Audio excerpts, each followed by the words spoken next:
This is the 18 WJTS News. In tonight's news, a severe thunderstorm ripped through southern Indiana Wednesday night, causing some damage and power outages. COVID-19 numbers continue to rise in Indiana and locally. And recipients of the 2020 Community Crossing Matching Grants are announced. In sports, Kurt Guxell talks with outgoing Southridge Athletic Director Brett Bardwell as he reflects back on his 21-year run as AD. All this and more coming up next on the 18 WJTS News.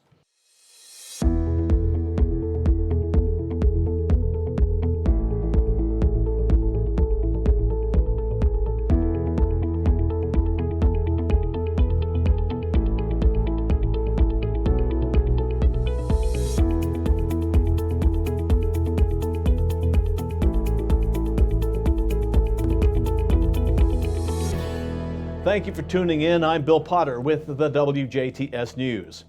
With winds potentially gusting as high as 70 miles per hour, a very damaging severe thunderstorm ripped through southern Indiana Wednesday night. There were multiple reports of downed trees, power lines, and damage throughout the viewing area. With multiple power outages, utility companies worked through the evening to restore services in affected areas. If you come across any debris, report it to local law enforcement. No injuries were reported from last night's storm. Toyota is extending its production shutdown for 2 additional weeks. According to a press release, manufacturing facilities will stay closed through May 1st and will resume production on May 4th. Company officials say they made the decision to increase social distancing and to protect the health of their employees. For more information, visit pressroom.toyota.com. In a direct message sent out last night to employees, MasterBrand has decided to suspend operations at their Ferdinand facility after a confirmed case of COVID-19 with an employee who last worked on March 31st. According to the message, work will resume on Monday, April 13th. The Dubois County Health Department has confirmed the 10th positive case of novel coronavirus, COVID-19 that is, among Dubois County residents. They say they are working closely with ISDH and local officials to ensure that contacts of that patient are identified and monitored. Anyone who may have been an exposure risk has been notified about potential exposures so that appropriate infection control procedures can be followed. The patient is in isolation. Memorial Hospital and Healthcare Center and the Dubois County Health Department Case Investigation Team have compiled a list of common symptoms of COVID-19 that's being reported by positive cases. Symptoms may appear 2 to 14 days after exposure. And yes, many of these symptoms are the same as you would get for the flu. Low-grade fevers, some are not having a fever over 100 degrees. Others have experienced high fevers. Sore throat, shortness of breath or air, tightness in the chest, or difficulty taking a deep breath, loss of smell and or taste. This can occur suddenly and may last for a few days. Fatigue, some have reported this from the beginning and others find it starts later in the course of the illness. Gastrointestinal symptoms such as stomach pain, nausea, and diarrhea. Now these symptoms are often some of the first seen. General body aches, stuffy nose, headache, chills, and sweating.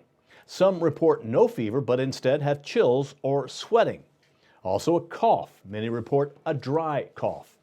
Weight loss. Now, if you think you've been exposed to COVID-19 and develop any of the listed symptoms, call your healthcare provider or the Memorial Hospital and Healthcare Center alternative screening site at 812-996-6330, 996-6330.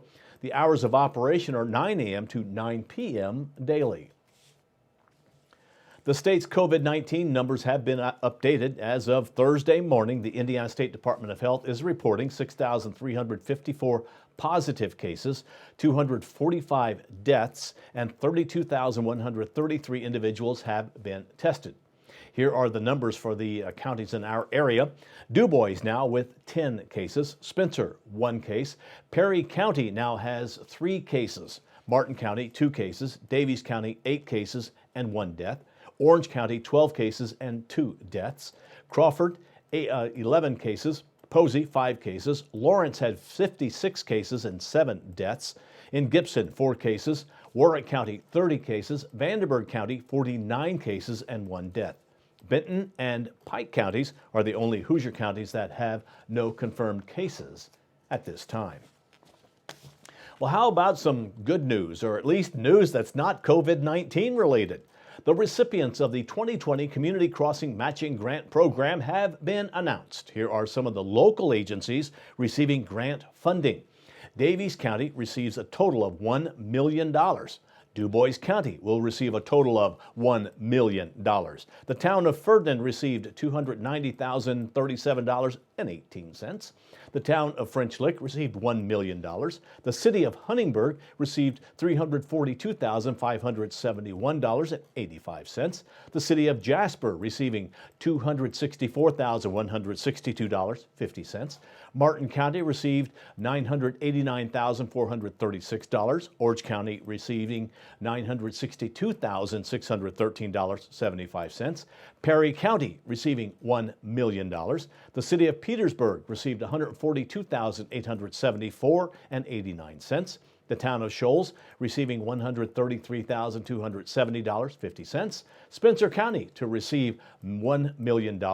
The city of Washington received $408,302. The town of West Baden Springs received $105,315. And the town of Winslow received $105,596.62. In total, the state received $126,560,741.49 in grant funding. The Community Crossings Matching Grant Program provides funding to cities, towns, and counties across Indiana to make improvements to local roads and bridges. For more information and a complete listing of those who have received grants, it's probably the easiest thing is just go to our website, WJTS.tv. You'll find a story there also with links. Again, that's WJTS.tv. And that goes for a lot of the news stories you see here on 18 WJTS. Just go to that website. That story is there as well as links from that story. The DNR properties remain open for day use outdoor recreation, including hiking, biking on paved trails, boating, fishing, birding, and geocaching. Entrance gate admission at properties that normally charge gate admission remain temporarily waived. New restrictions on camping and some trail uses were put into effect this week. Campgrounds on all DNR properties are closed through April 20th. Bicycling on unpaved trails and all horseback riding has been suspended at all DNR properties. Some high-impact, high-adventure trails at Indiana state parks are also now closed for safety purposes. Guests at DNR properties should come prepared for restroom use to be limited and for campground comfort stations and modern restrooms to be closed. DNR properties also open to guests include state forest and nature preserves, as well as state fish and wildlife areas and outdoor recreation areas.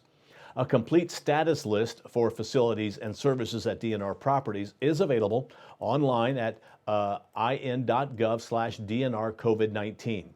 Guests at DNR properties should remember the following.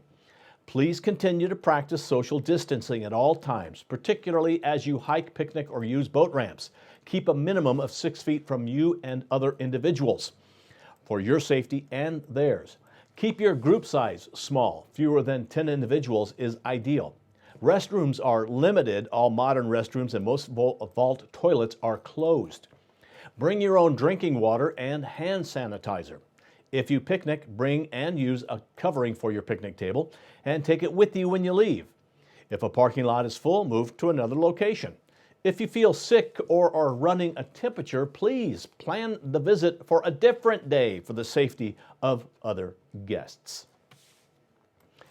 NDOT has launched a temporary permit program for food trucks to operate at highway rest areas. Not something you think of. The program will provide needed options for truck drivers, many of whom are reporting limited availability of food and beverage options near highways across the country due to restaurants and other businesses following public health guidelines in place to slow down the spread of COVID-19, including closing dining rooms and in some cases reducing hours of service. In accordance with the U.S. Department of Transportation Federal Highway Administration's Notice of Enforcement Discretion titled Operation of Commercial Food Trucks in Federally Funded Interstate Highways Rest Areas, issued on April 3, 2020, NDOT will temporarily permit food trucks to service rest areas and welcome centers statewide. These permits are a temporary measure taken to address needs ancillary to essential travel during the COVID-19 state of emergency. NDOT will issue 2 permits for food trucks to operate between the hours of 7 a.m. and 7 p.m. each day on a first-come, first-served basis for each of the rest area locations. Permits will be valid until canceled by NDOT or the National Federal Emergency status is lifted. Interested applicants should review the Indiana Rest Area and Welcome Center temporary permit application for food truck service. Documents are available at in.gov/restareas.htm or NDOT's COVID-19 response webpage, which is in.gov/NDOT/4037. Now, only completed applications will be considered. All submitted applications must include a proof of current liability insurance policy and a valid operating registration, license, or permit from the Indiana State Department of Health, a local health department, or other valid issuing authority as required under the law. Also, proof of registration and good standing with the Office of the Indiana Secretary of State. If granted a permit, food truck applicants will be required to comply with all permit terms detailed in the permit application and the permit form documents. Submit the completed applications by email to ndotfoodtruckrequest@ndot.in.gov. Applications are being accepted immediately. Now, you heard a lot of information about that. Visit our website again for these details, WJTS.tv. Well, stay tuned. Weather and sports are still to come on 18 WJTS News.